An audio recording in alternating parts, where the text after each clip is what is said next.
Halo guys, balik lagi dengan gue, Toro the Storyteller. Kali ini gue akan bawain kasus Valerie Sobel, yaitu tentang virtual kidnapping. Bagaimana dia bisa terkena penculikan secara virtual. Mungkin kedengaran cukup aneh ya. Oke, sebelum gue bahas mengenai kasus ini, mungkin gue boleh minta kalian subscribe dan aktifin lonceng notifikasinya agar gue dapat lebih semangat lagi bawain kalian kasus-kasus yang menarik untuk berikutnya. Oke, tanpa berlama-lama lagi, so let's begin.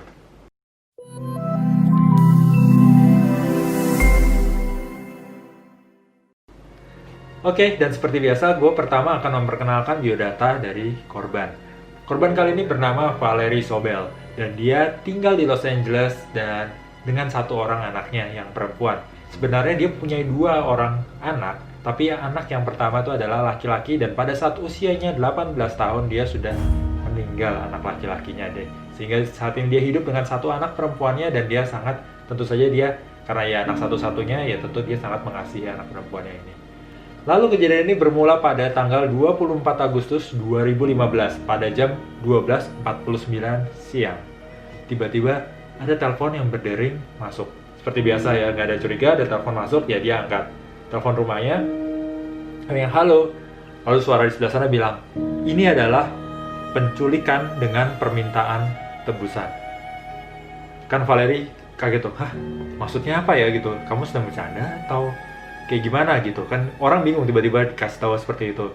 Terus setelah itu tiba-tiba ada suara perempuannya bilang, "Ma, aku dalam masalah besar, tolong aku." Gitu, suaranya kayak ketakutan gitu. Dan saat itu Valerie Sobel sadar gitu, itu adalah suara anak perempuannya.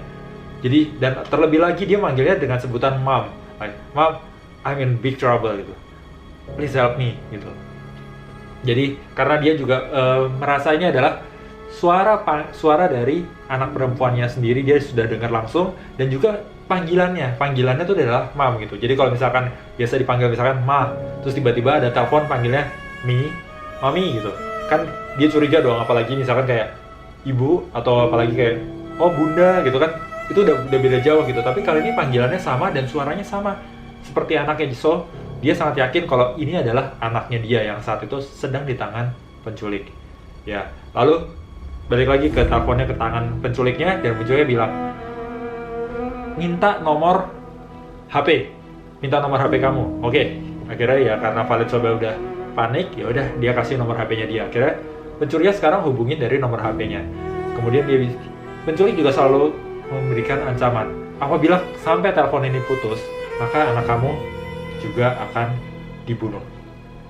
Ya, dan terlebih lagi penculik selalu bilang, dengar baik-baik, aku mempunyai jari anak kamu. Apakah kamu sekarang mau sisa tubuhnya dalam kantong mayat? Ya, coba dibayangin, gimana kalau kalian dalam situasinya si Valerie. Ya, jadi dia bilang, gue udah putusin nih ibu jari anak lu mau nggak sekarang lu lihat sisa tubuh anak lu di dalam kantong mayat? Kalau kamu nggak mau, sekarang kamu diam dan kamu ikutin instruksi saya.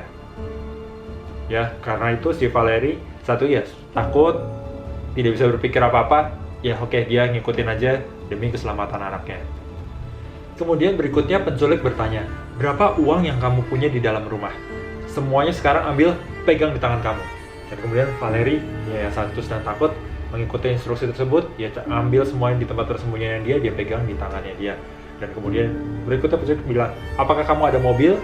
Ya Valerie, waktu itu memang ada mobil. Sekarang cepat ambil dan kemudian masuk ke dalam mobil kamu. Dan selama proses ini, kegiatan yang dilakukan oleh Valerie selalu dipantau oleh penculiknya. Jadi tidak ada yang putus ya. Jadi sekarang tanya, kamu lagi ngapain lagi sekarang? Dan kemudian Valerie bilang, oh sebentar, gue lagi turun di elevator. Karena memang waktu itu dia tinggal di semacam apartemen ya. Ini lagi turun dari elevator. Kemungkinan kita teleponnya bisa putus loh pada saat gue masuk ke elevator. Tapi sekali lagi penculik bilang, kalau sampai telepon ini putus, maka nyawa anak kamu juga akan putus. Luckily waktu itu teleponnya tetap tersambung terus sampai ke basement. Akhirnya dia cepat masuk mobil dan kemudian keluar dari apartemen tersebut. Dan kemudian dia sendiri tidak diberitahu kemana tujuannya. Penculik hanya bilang, sekarang kemudikan mobilmu ke arah selatan. Dan dia bilang, selatan tuh mana gitu. Ya kan namanya juga mungkin dia perempuan terus dia udah agak tua, dia aduh selatan nih kemana gitu. Akhirnya selama proses Valerie merasa bahwa penculik ini membuntuti dia. Jadi penculik ini sangat tahu, oke sekarang kamu lurus aja deh. Lurus, terus misalkan ke kanan, belok kiri. Kamu sekarang di ujung perempatan itu, sekarang berhenti, di situ ada toko obat. Akhirnya si Valerie berhenti pada CVS Farmasi. Dan dia disuruh parkir dan menunggu instruksi berikutnya dari penculik. Dan ya selama proses ini hanya terdengar instruksi, perintah, teriakan dari penculik yang membuat Valerie itu semakin tidak bisa berpikir dan juga mengingat bahwa saat ini nyawa anaknya sedang dalam pertaruhan akan apa yang dilakukan.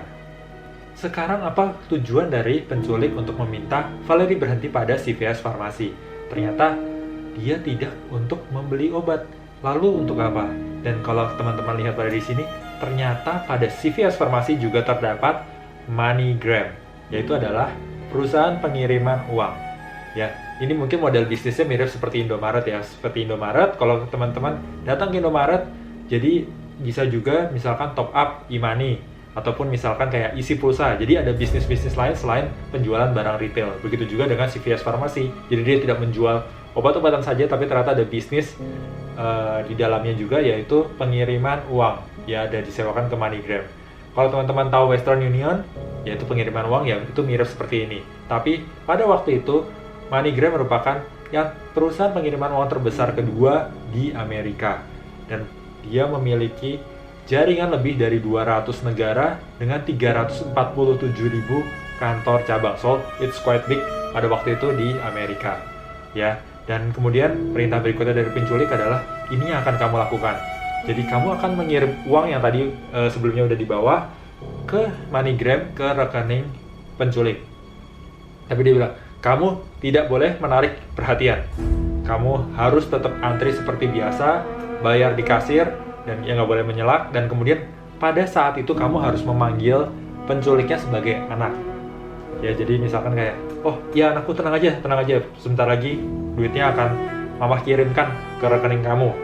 Ya, nanti istri kamu tenang aja, sebentar lagi pokoknya duitnya nyampe. Jadi disuruh manggil penculiknya sebagai anak, jadi untuk mengurangi kecurigaan dari teller tersebut. Ya, setelah itu kemudian penculik bilang, oke, gua akan periksa dulu. Dan kemudian Valerie disuruh menyobek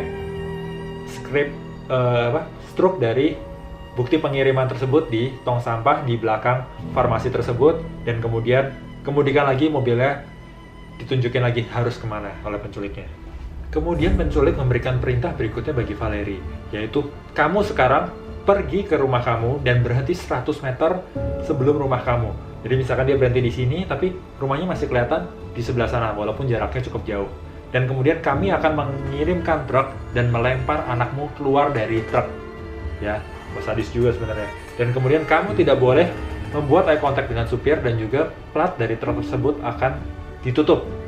Kamu sekarang tugasnya hanyalah pergi ke sana, duduk, dan tunggu sampai anak kamu terlihat. Dan setelah penculik mengatakan tersebut, telepon tersebut ditutup. Saat itu Valerie begitu takut pada saat dia menunggu kejadian berikutnya, yaitu bahwa anaknya akan dilempar keluar dari truk tersebut. Namun dia menunggu, tidak ada respon apapun. Dan sekali lagi, dia tidak berani telepon siapapun. Dia tidak tahu siapa penculiknya, apakah penculiknya juga mungkin masih mengawasi dia. Dan tapi kejadian ini sangat serius dan sangat nyata. Dan kemudian sekali lagi tidak ada panggilan masuk dan tidak ada truk yang lewat yang dijanjikan. Akhirnya Valerie memberanikan diri untuk menghubungi anaknya. Dan dia coba telepon anaknya, ternyata tidak diangkat telepon rumahnya. Dan kemudian telepon lagi HP-nya, tidak diangkat. Ya, dan saat itu Valerie merasa dia seperti terkena stroke ya, karena sangat sedih dan juga sepertinya sangat kehilangan. Lalu sekali lagi dia berusaha untuk menghubungi anaknya tersebut, dan kali ini diangkat. Ya, siapa yang mengangkat? Dan kemudian Valerie bilang, apakah ini Simon? Dan kemudian Simon ini adalah nama anak dari Valerie. Dan kemudian di ujung telepon bilang, iya, ini adalah Simon. Dan kemudian Valerie bilang, Simon, apakah kamu baik-baik saja? Dan Simon bilang, ya, aku baik-baik aja. Kenapa aku nggak baik-baik aja? Ternyata Valerie merupakan korban dari virtual kidnapping, di mana korban mendapatkan telepon ancaman dari penculik. Penculik ini meminta sejumlah uang sebagai ganti nyawa dari orang yang kita sayang. Jadi, apa yang sebenarnya terjadi? Kita akan bongkar rahasia dari virtual kidnapping tersebut. Yang pertama, pelaku akan mencoba untuk melakukan panggilan cold call selama 5 atau 10 menit. Dan di mana 5-10 menit ini, pelaku sudah bisa menebak apakah korban ini berhasil dibohongi atau tidak. Jadi 5-10 menit ini sebenarnya waktu yang menentukan. Yang kedua, mereka akan mencoba menduplikat dari suara orang yang kita kenal, yaitu dengan menggunakan software berubah suara. Dan mungkin ada juga seperti teriakan gadis itu di belakang sound effect gitu. Dan kemudian yang ketiga, mereka akan melihat seberapa banyak uang yang dapat mereka peroleh. Dan mereka akan mencoba mentransfer uang itu ke mereka secepat mungkin dan dengan sesamar mungkin. Yaitu pada saat ada emosi besar yang negatif. Dan kemudian ada reaksi kimia di otak. Dan kita akan membuat semakin sulit untuk mengambil keputusan. Yaitu seperti yang terjadi saat itu pada Valerie. Nah, namun kelemahan dari virtual kidnapping ini adalah mereka tidak dapat dilakukan dalam waktu yang lama. Karena otak tidak dapat menerima perintah seperti itu terus-menerus dan hanya bertahan biasanya 1-1,5 jam saja. Dan dalam melakukan ini, penculik mungkin bahkan hanya perlu mengetahui nama dari anak kita dan mungkin cukup untuk menakuti korban untuk memberinya uang. Sekarang kita bahas how to fight back, bagaimana kita bisa melawan virtual kidnapping ini. Saran yang pertama dan yang paling penting adalah kita segera tutup telepon tersebut. Walaupun ini terdengar tidak masuk akal dan juga sepertinya berlawanan dengan insting kita lagi takut tapi malah tutup teleponnya, tapi ini adalah saran yang terbaik. Mengapa? Karena kita akan mempunyai waktu untuk memikirkan strategi berikutnya dan kita juga punya waktu untuk segera menghubungi orang yang kita sayang tersebut. Apakah memang kejadian itu benar? Kita bisa langsung klarifikasi. Dan kalian tenang saja, di situ dikatakan bahwa kita bahkan bisa tutup teleponnya bahkan sampai 10 kali dan penculik akan tetap hubungi kita. Mengapa? Karena kita adalah satu-satunya orang yang bisa dimintai tebusan tersebut. Kan tidak mungkin dong dia hubungi tetangga kita terus itu minta tebusan untuk anak kita. Itu kan sangat tidak mungkin. Jadi satu-satunya orang yang bisa memberikan mereka uang itu adalah kita. Yang kedua adalah kita bisa ajukan 2 pertanyaan, yaitu pertama, bagaimana kita tahu bahwa orang yang kita sayang memang berada di tangan penculik tersebut? Dan yang kedua adalah bagaimana saya tahu bahwa apabila kita membayar, kita akan mendapatkan orang yang kita sayang tersebut. Namun dalam proses pertanyaan ini kita juga tetap kooperatif. Kita harus juga mengatakan bahwa kita akan tetap lakukan pembayaran apabila kita tahu bahwa kedua hal ini memang benar dan bisa dipertanggungjawabkan. Dan beruntungnya sebenarnya hanya mungkin sekitar 100 kasus seperti ini dan jadi tidak lazim kasus seperti ini terjadi di satu negara setiap tahunnya. Namun tetap saja ini adalah hal yang mengerikan dan kita harus berhati-hati dan waspada. Dan sebagai tambahan mungkin teman baik saya sendiri juga sebenarnya pernah mengalami hal seperti ini. Jadi orang tuanya ditelepon malam-malam gitu, pas lagi tidur ditelepon malam dibilangin, anaknya lagi kecelakaan nih gitu. Tapi kemudian dia cepat-cepat buka kamar anaknya dan ternyata anaknya lagi tidur di situ gitu dan tidak ada terjadi apa-apa dan memang ini adalah penipuan dan scam. So guys, gimana kasus kali ini? Apakah kalian pernah mungkin mengalami kasus yang serupa? Kalian boleh komen di bawah dan juga kalau kalian suka kisah kali ini, kalian boleh tekan tombol like, subscribe dan juga aktifin lonceng notifikasinya biar gue makin semangat juga untuk bawain kalian kasus-kasus berikutnya. See you guys. Bye-bye.